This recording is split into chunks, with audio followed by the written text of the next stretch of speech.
Vamos falar de um assunto assim muito forte e um assunto muito estrutural, de que me é muito caro e a partir do qual eu oriento muitos conteúdos aqui da Casa da Crítica, tá? Eu vou falar da noção ampla de orfandade.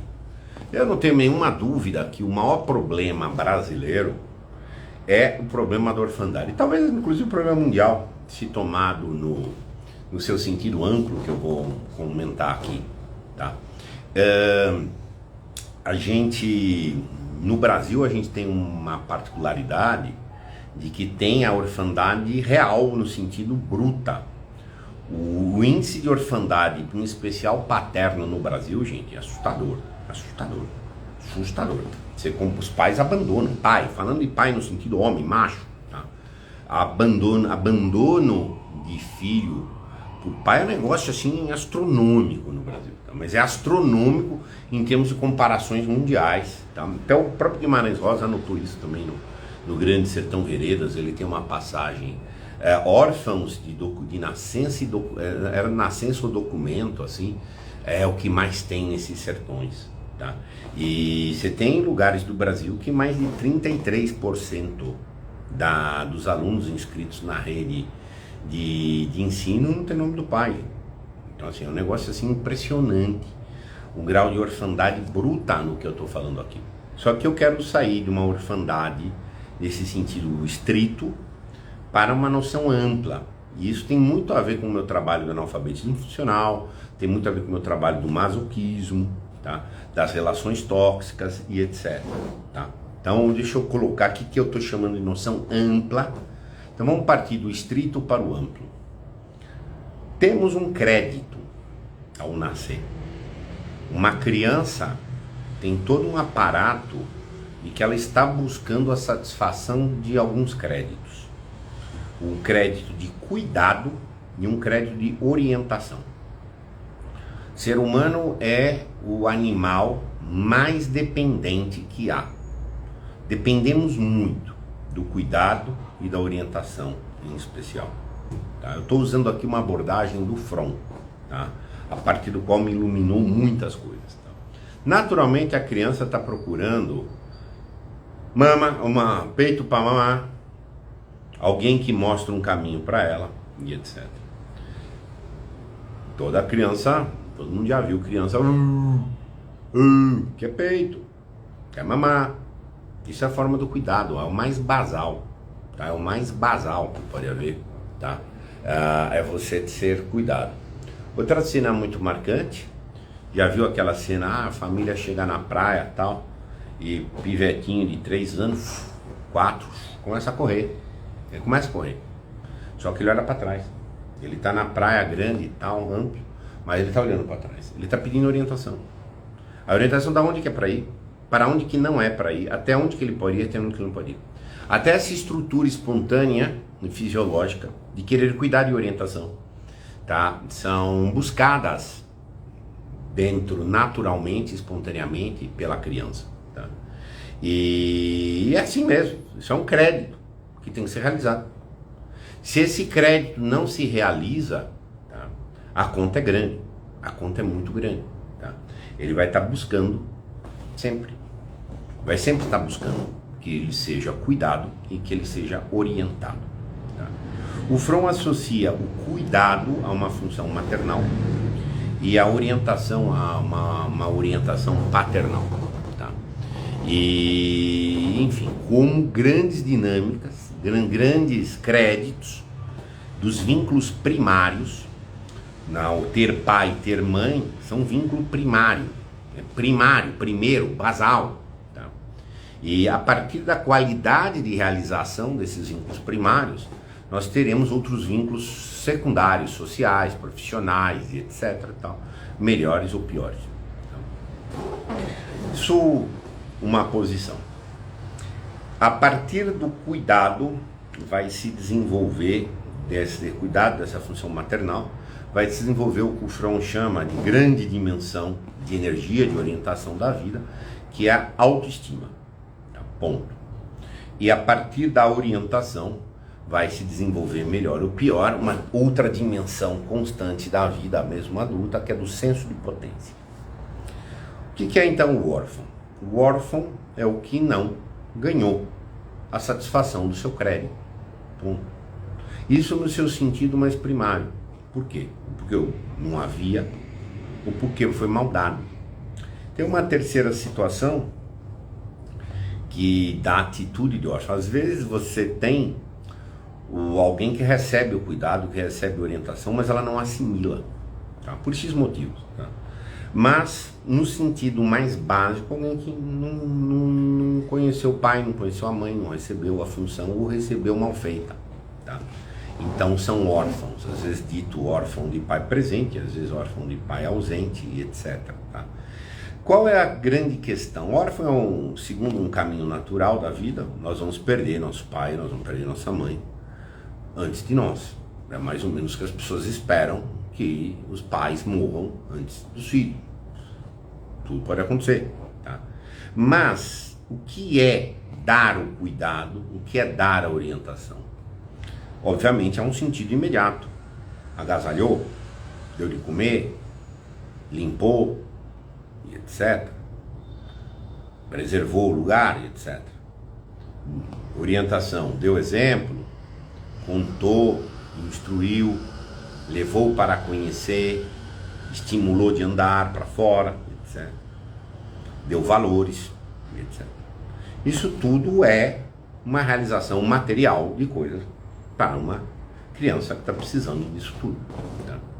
Só que deste recebimento, desta entrega, vai existir, em situação boa, uma assimilação de um senso de cuidado e de um senso de orientação. Tal que, quando a mãe e o pai se forem, ou mesmo antes da mãe e o pai irem, no processo de maturação, a criança vai maturar, vai virar adolescente, vai virar adulto, etc. A pessoa desenvolva, por assimilação disto, uma assimilação intrapsíquica, essas dimensões da autoestima e da potência. Ponto.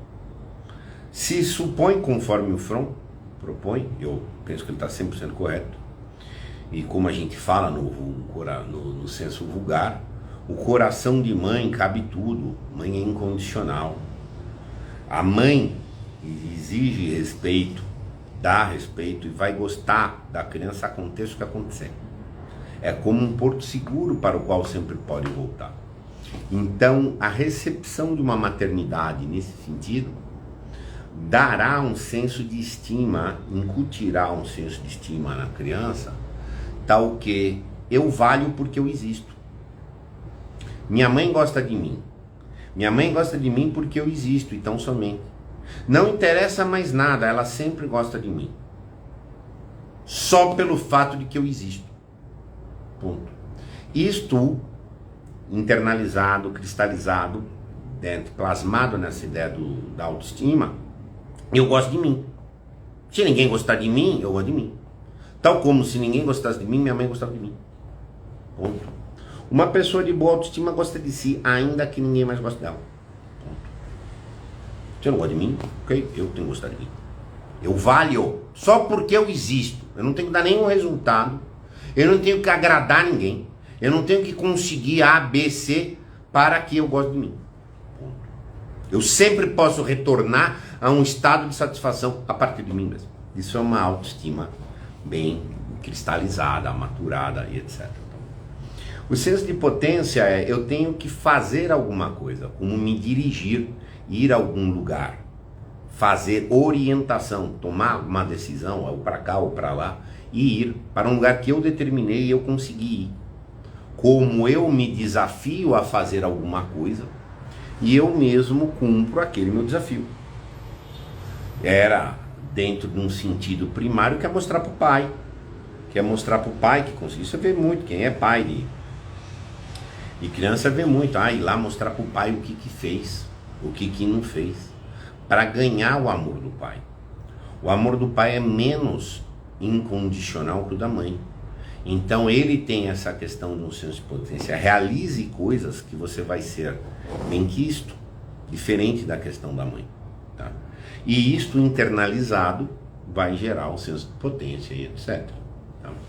E nesse momento em que existe uma cristalização de um senso de potência e a cristalização de uma autoestima, segundo o Fromm, há uma situação em que nós somos mãe e pai de nós mesmos.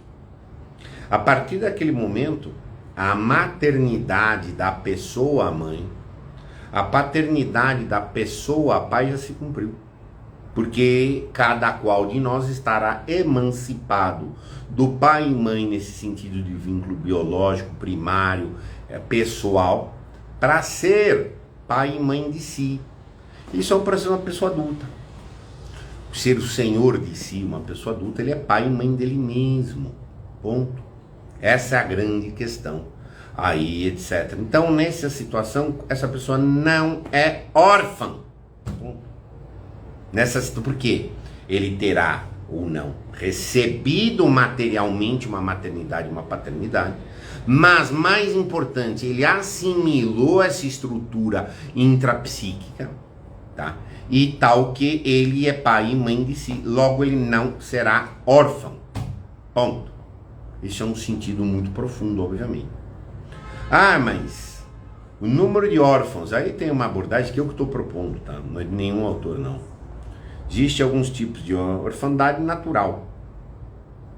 Antes dessa realização, dessa cristalização de uma maternidade, uma paternidade por si, em si, tá?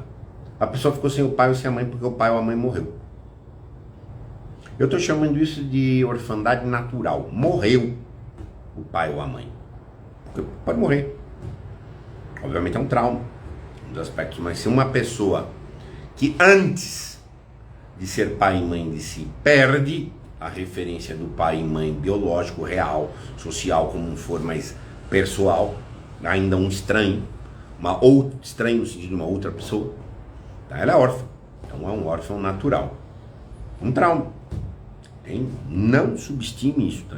É um trauma muito sério.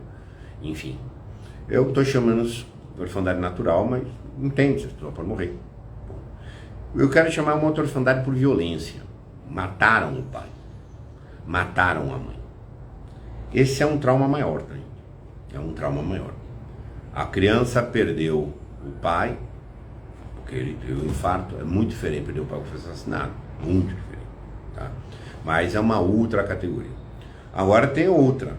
O pai está presente, mas ele não cumpre a função de orientar. A mãe está presente, mas ela não cumpre a função de cuidar. Aqui, ó. Mais comum que peixe no mar. Há uma outra situação ainda.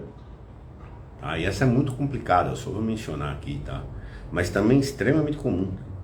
Extremamente comum, no sentido de frequente. Tá? A pessoa pode receber uma maternidade, ela pode receber uma paternidade, mas por multiplicidades de motivos psíquicos ela não assimila, ela não incorpora, de tal maneira que esse processo de emancipação de que eu estou falando não vai acontecer. Ponto. Não vai acontecer. Tá? Enfim, então essa pessoa será órfã. Até quando? Pode ser até o fim da vida. Você não assimilar uma coisa é essa orfandade material,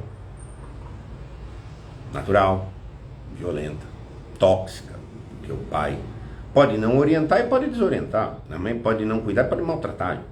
Tá? Entenda? E, enfim, essa questão dessa orfandade material. Tá? Enfim. É um grande drama. Agora, recebeu tudo, mas não assimilou. Então você vai ter uma orfandade que pode ser permanente, tá? Porque vai ser eternamente um pidão de pai e de mãe, mesmo que já estiveram disponíveis para ele. Eu conheço os casos assim, então. E, enfim. Agora, qual o desafio da vida? No sentido amplo. Um grande desafio humano nosso. Nosso desafio da vida é ser pai e mãe de nós mesmos. Ou seja, o nosso desafio da vida é não ser órfãos. Nosso desafio da vida, uma vida adulta, uma vida bem vivida, elaborada, potente, fértil, produtiva, sã. É uma vida em que eu tenho grande autoestima e eu tenho grande senso de potência. Eu assino embaixo, endosso bastante as observações do Fromm nesse sentido. Isso, inclusive, é a condição psicológica basal da liberdade. No momento que eu sou pai e mãe de mim, no momento, pois, que eu tenho autoestima e senso de potência, eu sou livre. Eu tenho a condição de exercer a liberdade, digamos assim. Então essa é uma questão muito séria. E do contrário, eu vou ser órfão. E se você é órfão, não é pai e mãe de si, você está buscando pai lá fora. Você está buscando mãe lá fora. A mãe pode ser o governo, pode ser um ídolo, pode ser uma instituição. Mesma coisa, o pai pode ser um chefe, também pode ser um governo, pode ser um ídolo, pode ser isso. Você está procurando porque você não tem você. Você não se sente potente, você está procurando uma fonte em que você acha que haja potência. Você não gosta de si, você está procurando alguém que conta que você vale. Isso pode ser uma tremenda bajulação. A gênese dessa orfandade é o que vai levar as figuras do masoquismo e as figuras do analfabetismo funcional. Eu cheguei a estudar essa questão da atitude órfã a partir dos meus estudos do analfabetismo funcional. Tá? E o analfabeto funcional é um órfão. Ele não consegue, ele não tem a potência e a estima, e portanto ele não interpreta. Para você ler um texto, uma situação, e tomar uma interpretação realmente genuína e própria, você tem que gostar de você. E você tem que acreditar que você tem efeitos, você pode gerar efeitos de uma interpretação sua, é sua produção, você é potente para isso. O analfabeto funcional, nesse sentido, ele não se acha, ele é um órfão. Ele precisa saber o que alguém sem quem achou para ele interpretar igual. Né? Ou ele não, eu não preciso interpretar nada, assim, ele está fechado num grau de embutamento. Tal, etc. Ele não se torna pai e mãe de si. É isso que eu estou chamando de atitude órfã. O cara pode ter tido tudo e pode ter uma atitude como se não tivesse o tudo nesse sentido do recebimento dessas condições. A gente está numa crise de imaturidade muito grande. Quer dizer, as pessoas não estão se tornando pais e mães de si. Tá? E aí ele vai. Qual é a grande questão? Esse é o objetivo de vida, você ser livre. Tá? Ponto. Ah, mas então, quem padeceu da orfandade e quem recebeu a orfandade, o destino já está traçado? Não, não está. Claro que é mais fácil, o destino será mais brando para quem recebeu, sim, ficará salvo, Letícia. É claro que o destino será mais fácil para alguém tornar-se mãe de si, pai de si, quando teve uma boa maternidade, quando teve uma boa paternidade. Óbvio. Do que em comparação a quem não teve. É óbvio um negócio desse que a cruz de cada um é diferente. Assim é. Aceita teu destino, seja qual for. Tá? Agora, o objetivo é o mesmo. Se alguém teve uma boa maternidade e uma boa paternidade, tem um desafio de tornar-se mãe e pai de si. Se alguém não teve mal realizado, seja por hipótese que for da orfandade, tem o mesmo desafio a cumprir, tornar-se pai de si e tornar-se mãe de si. Igualzinho. Eu fiz uma interpretação a partir dessa perspectiva do Grande Sertão Veredas, em que era um conjunto, todos eram órfãos, no sentido real. Tá? Só o Riobaldo tornou-se pai e mãe de si. Então somente ele. Essa é uma interpretação que eu faço, tem até um vídeo, quem quiser ver. Grande Sertão Veredas, travessia, que é um termo que é caro ao Guimarães Rosa. Eu falo travessia da orfandade para a plenitude ou para a liberdade, não lembro agora como é que eu falei. Lá, tal, etc. O desafio é o mesmo para todos nós, gente. Quer sermos pai e mãe de nós mesmos. É, isso mesmo. O que é ser pai e mãe de nós mesmos? É ter autoestima e ter senso de potência. Como é que você sabe que alguém tem autoestima? Tem uma regra que eu não vi falhar até hoje. Então. É quando alguém é maltratado, alguém se retira. Quando alguém é maltratado num lugar, ele levanta e vai embora. Ponto. Quando alguém é traído, ele levanta e vai embora. Em qualquer ambiente. Não interessa se é um ambiente íntimo, se é um ambiente de trabalho, se é um ambiente isso, aquilo. Não pode. Uma pessoa de boa autoestima é completamente intolerante ao desrespeito. Você, ó, o limite aqui, deixa pra lá. Independentemente das consequências. Essa pessoa de boa autoestima sabe romper vínculo. Não sabe romper vínculo? Isso é muito comum dentro de família, gente. Isso é muito comum dentro de família. Tudo pode porque está em família. O cacete, não vou terminar para não incorrer em excessos de palavrões aqui, tá? Isso é doentio, gente. Isso é doentio. Isso só mostra que está num ambiente em que as pessoas não têm autoestima e que fomenta a baixa autoestima. Colocação de limite é algo de autoestima. Bom, ninguém precisa gostar de mim. Agora, você é obrigado a me respeitar. Não deu, levanta e vai embora. Então, quantas pessoas podem colar e ver no seu redor as pessoas que nunca conseguem romper vínculo? É traído, é um processo totalmente repetitivo, crônico, etc. Essa pessoa não é mãe de si. Então, simples assim. Cruel, assim, sabe? É extremamente cruel. Mas ela não assimilou aquela incondicionalidade que você espera da mãe. Você espera que a mãe vire uma selvagem quando alguém fala mal do filho, quando alguém agredir o filho, etc. Inclusive muito sem considerar a razão. Inclusive, então, porque é mãe. Tá? Então, aí você tem um caso de uma orfandade materna de uma pessoa que não tem autoestima, etc. E o senso de potência? Quando você vê a pessoa fazer coisas progressivamente. Ah, o camarada está fazendo algo que progride. Tá? Vamos pegar um exemplo aqui. Um abacateiro. O cara plantou um pé de abacate. Beleza. Depois ele plantou um segundo pé de abacate. Depois o cara fez uma cerquinha. Depois que o cara fez uma cerquinha, o cara fez um não sei o que. Depois o cara fez tal coisa no jardim. Há algo que ele faz que tem uma progressão. Tá? Ele está realizando alguma coisa concreta. Não interessa se essa coisa é profissional ou não profissional, mas há algo que está sendo feito. Há uma criação, há uma produção de alguém. E essa produção, para ser propriamente efetiva como produção, e não confundir com mero trabalho, ela é uma situação de iniciativa do camarada. Eu tomei a iniciativa de conhecer um autor, não é porque eu preciso disso para um emprego X, não é porque eu preciso disso para agradar alguém, não é porque alguém mandou, não, eu quero fazer tal coisa e eu realizo esse objetivo, eu crio uma missão e cumpro essa missão. Eu me desafiei e eu cumpri o desafio que eu me pus, e esse desafio é realizado dentro dessa perspectiva em um senso de progressão da coisa. A coisa progrediu. Então ele é potente. Uma pessoa que não consegue progredir, ela é chamada impotente. Ela não tem potência para fazer alguma coisa. É para estar só se dissipando o dia inteiro, tá? Dissipa aqui, dissipa ali. Então ele é um impotente. Nesse sentido, ele é um órfão de pai. Ele não tem força para fazer.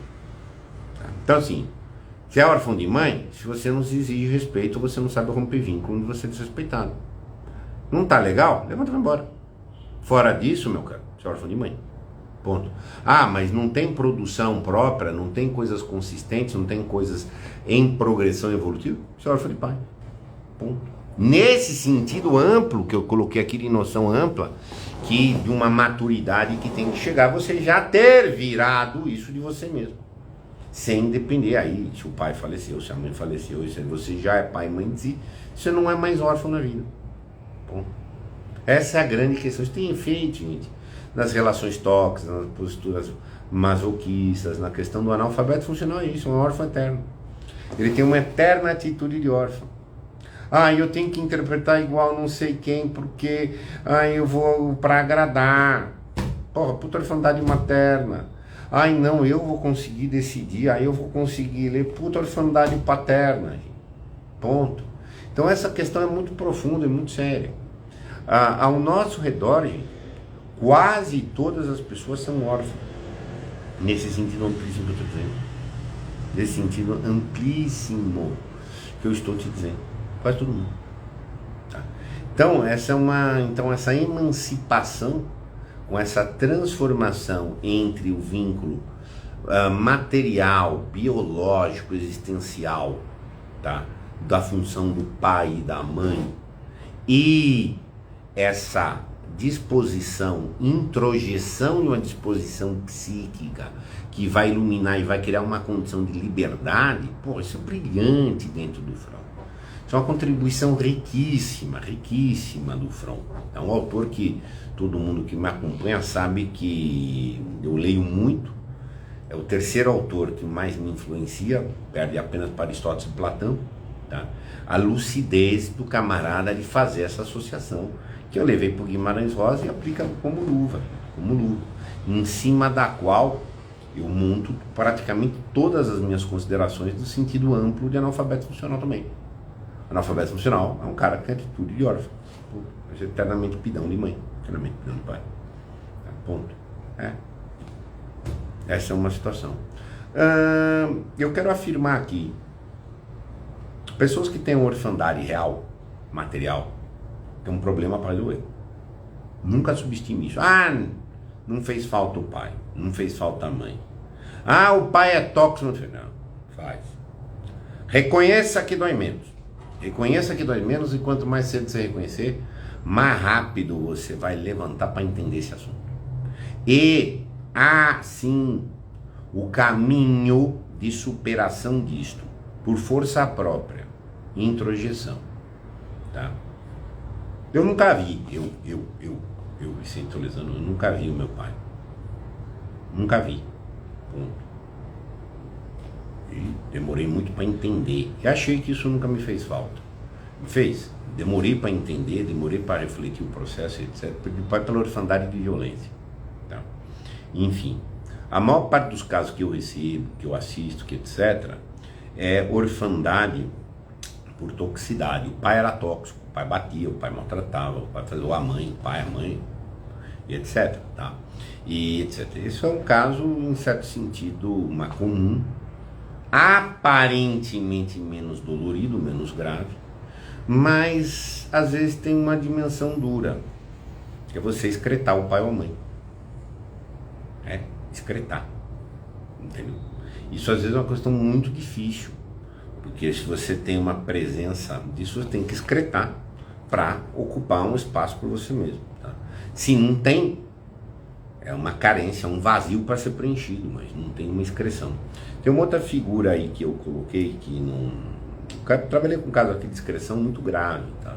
De um avô que molestou a neta. E para o pai, no caso o filho do abusador, excretar o pai. Você tem obrigação, cara, de excretar teu pai. Excreção mesmo. Tá? E, enfim, isso é muito duro, obviamente. São coisas muito duras, são muito doloridas, são assuntos extremamente complicados. Eu deixei de falar aqui da figura do abandono. Excreção, violência, toxicidade, morte natural, etc. Mas tem o abandono. O abandono é o pior que há. O abandono no sentido, eu nem sei quem é. Não tenho a menor ideia, não tenho a menor referência. Essa é a mais torturante das situações. E, claro, em todo caso, o abandono, toxicidade, natural, morte violenta, o que for, vai ter que construir a maternidade e a paternidade de si. Tá? É difícil quebrar este ciclo quando não se tem senso de potência. Claro, quase todo mundo, até porque há tão poucos exemplos do senso de potência, são tão poucos os exemplos, tudo no mundo nos instiga a ser impotentes. Tá? A cultura que a gente vive nos ensina a ser impotentes, tá? Nos ensina a bajular e ser bajulado, o que é a fonte também de baixa autoestima, tá? E etc. É muito difícil, quebrar esse processo, tá? Até porque ele envolve muita dor e as pessoas não querem aceitar. Aceita que dói menos e aceita que você resolve, tá? Mas se você não aceita, não, meu pai era perfeito, não, minha mãe era perfeita, te engana que você gosta, cara. E diante de coisas manifestas, aí você vai ver como é que você explica uma relação masoquista. E chega um cara, o cara te bate, não, ele me bate, mas eu sei que lá no fundo ele gosta de mim.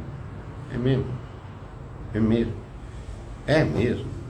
Claro que eu sou potente, trabalho 12 horas por dia, 12 horas por dia, na firma X, é um workaholic. Workaholic querendo convencer alguém que ele é potente. Não sei. O que você fez, hein, cara? Não, trabalhei não. O que você fez? Não pergunto que você trabalhou. Você tá entendendo? Então assim, você vê as coisas que, as racionalizações que as pessoas fazem, isso, aquilo e tal, e etc. Então quando você ficar racionalizando, em vez de resolver o problema, você tá entendendo? Então, enfim, você está patinando naqueles jogos ali e tal, etc. Então são coisas aí muito duras. Então essa noção ampla. Enquanto você não resolver, você não é inteligente.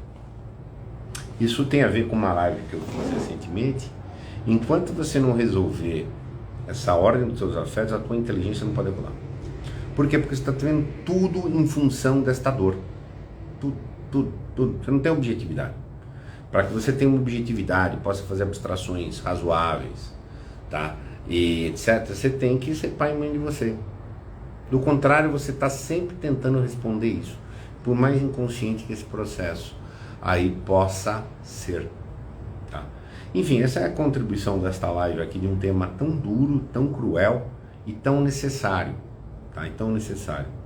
Então, quando eu digo muitas vezes aqui na Casa da Crítica que um trabalho não de especulação filosófica, mas um trabalho que decorre das especulações filosóficas, tá?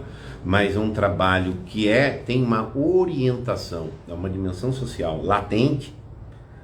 Eu falo que são dois, o analfabetismo funcional e a orfandade, é mais ou menos cara e coroa da mesma moeda.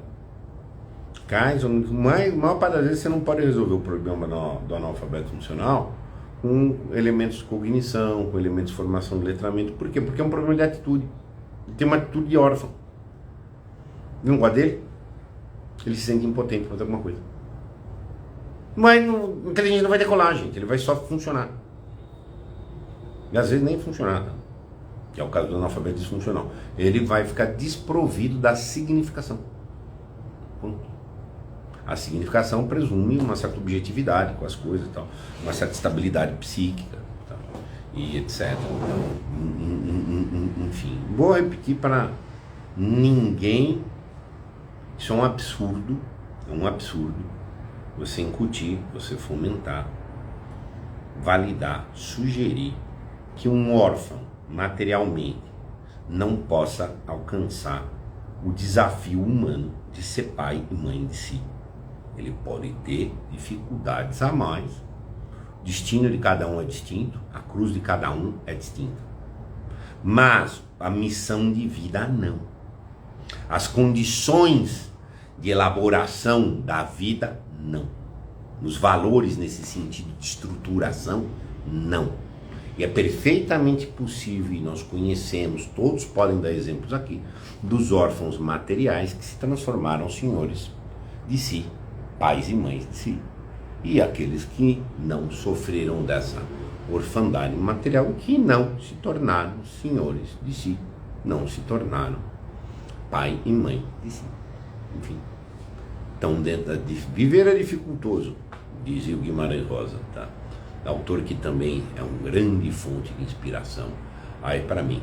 Então quem quiser, tiver interesse em aprofundar nessa temática, pode olhar inclusive também lá no YouTube, na Casa da Crítica, eu tenho um vídeo e tenho também um artigo publicado no nosso site, Grande Sertão Veredas, 2 pontos, travessia da orfandade para a liberdade.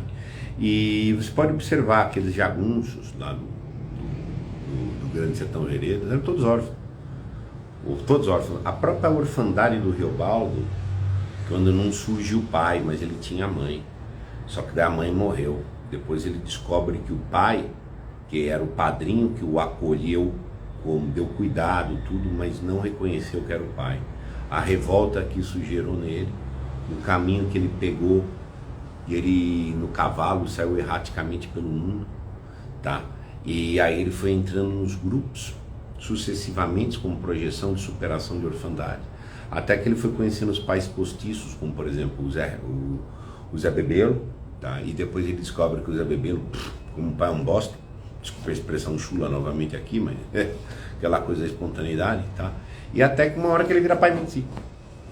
E aí ele consegue refletir a própria travessia dele e compreender o senso de potência, compreender as dores das pessoas. Então, uma leitura extraordinária, extraordinária a inteligência do Rosa. Entre tantos matizes e tantos vieses, também você pode ver, essa é a travessia. Eu chamei esse processo de um acuamento de orfandade para uma plenitude de vida como a travessia, usando como exemplo a própria questão do Guimarães Rosa. Gente, um abraço para todo mundo, tá? Que esta live ilumine perspectivas aí para todos, tá? Um abraço.